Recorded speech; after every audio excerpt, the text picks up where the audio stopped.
Hi hello welcome to Jeff sorry. இன்றைக்கி வீடியோவில் zardozi chain stitch normal needle use பண்ணி எப்படி பண்ணுறதுன்னு பார்க்க போகிறோம்.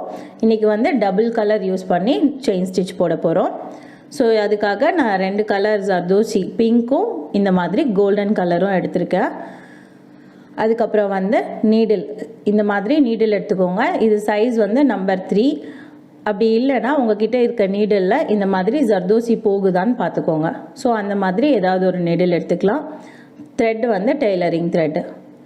ஸோ நீடிலில் இந்த மாதிரி த்ரெட்டு போட்டு இன்னொரு எண்டில் வந்து நாட் போட்டுடணும். ஜர்தோசி பார்த்திங்கன்னா நான் ஜர்தோசியை ஸ்ட்ரெச் பண்ணி 3/4 இன்ச் சைஸ்க்கு வந்து கட் பண்ணி வச்சுருக்கேன். அதாவது 0.75 இன்ச்சுக்கு வந்து கட் பண்ணி வச்சுருக்கேன். நார்மல் நீடிலில் அடியிலேருந்து எடுத்துகிட்டு அதில் வந்து ஒரு ஜர்தோசி போடுறோம். போட்டதுக்கப்புறமா நம்ம நீடில் எங்கேருந்து எடுத்தோமோ அதே இடத்துல வந்து திரும்ப வந்து நீடில் குத்தணும். ஸோ எந்த இடத்துல நம்ம நீடில் எடுத்தோமோ ஸோ அதே இடத்துலையே வந்து நான் இப்போ நீடில் குத்துறேன்.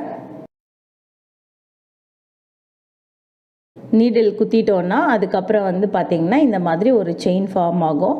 இப்போ அந்த செயினை லாக் பண்ணுறதுக்காக அந்த கர்வில் அடியில் எடுத்துகிட்டு திரும்ப அது பக்கத்துலேயே வந்து இந்த பக்கம் குத்துறேன். ஸோ இப்போ வந்து ஒரு செயின் ஃபார்ம் ஆயிடுச்சு. நெக்ஸ்ட்டு அடுத்த செயின் வந்து ஏற்கனவே போட்ட ஜர்தோசிக்கு சென்டர்லேருந்து எடுக்கிறோம். ஸோ சென்டர்லேருந்து எடுத்துகிட்டு திரும்ப ஒரு ஜர்தோசியை வந்து நீடில் உள்ள போடுங்க. போட்டுட்டு எந்த இடத்துல எடுத்தோமோ அதே இடத்துலையே திரும்பவும் வந்து ஊசியை வந்து குத்தணும். ஸோ இப்போ திரும்ப இன்னொரு செயின் ஃபார்ம் ஆகும். இப்போ இந்த செயினை லாக் பண்ணுறதுக்கு அந்த கர்வ் கிட்ட கரெக்டாக வந்து லாக் பண்ணிடுறோம். அடியிலேருந்து எடுத்து இன்னொரு தடவை அடியிலே விட்டுடுறோம் ஊசியை. ஸோ இதே மாதிரி தான் வந்து நம்ம செயின் ஸ்டிச் வந்து போடணும்.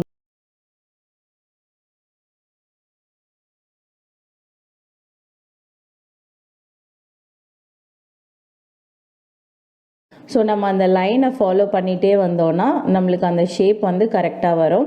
அதே மாதிரி ஜர்தோசி சைஸ் வந்து 0.75 இன்ச்சு. அதே சைஸ்க்கு ஈவனாக கட் பண்ணியிருந்தாலும் ஃபினிஷிங் வந்து பர்ஃபெக்டாக வரும்.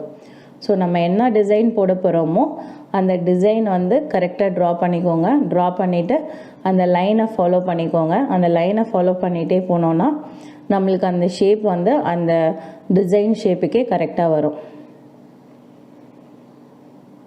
ஸோ இது லாஸ்ட்டு முடியும் போது நார்மலாக வந்து நம்ம நாட் போடுற மாதிரி நாட் போட்டுக்கலாம் அடியில். உங்களுக்கு இந்த வீடியோ யூஸ்ஃபுல்லாக இருக்கும்னு நினைக்கிறேன். உங்களுக்கு இந்த வீடியோ பிடிச்சிருந்ததுன்னா லைக் பண்ணுங்கள், கமெண்ட் பண்ணுங்கள், உங்கள் ஃப்ரெண்ட்ஸோடு ஷேர் பண்ணிக்கோங்க. ஜெஃப் சாரிக்கு சப்ஸ்கிரைப் பண்ணாமல் இருந்தால் சப்ஸ்கிரைப் பண்ணிக்கோங்க. தேங்க்யூ.